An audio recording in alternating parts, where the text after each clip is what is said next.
একটা রেসিপ্রোকেটিং কম্প্রেসরের পূর্ণাঙ্গ বিষয় নিয়ে আলোচনা করলাম।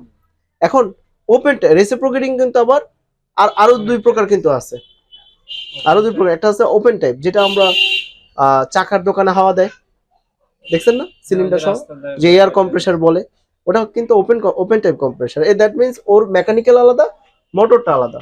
তাহলে ওর ভিতরেও কিন্তু সেই piston, cylinder, mechanical, head group, everything is available, ওখানে থাকবে, এভরিথিং ইজ দেয়ার। তাহলে আমার কি করতে হবে, যে ওই ওপেন টাইপ কম্প্রেসারের ভিতরেও তাই আছে, আকৃতিতে বড়, ওর শক্তি বেশি, ক্যাপাসিটি বেশি। এর মানে কি, ও আকৃতিতে বড়। আমার মূল থিওরিটা কি বুঝতে পারছি কিনা? তারপর হলো কি, সেমি সিল টাইপ অথবা সেমি হারমেটিক টাইপ কম্প্রেসর।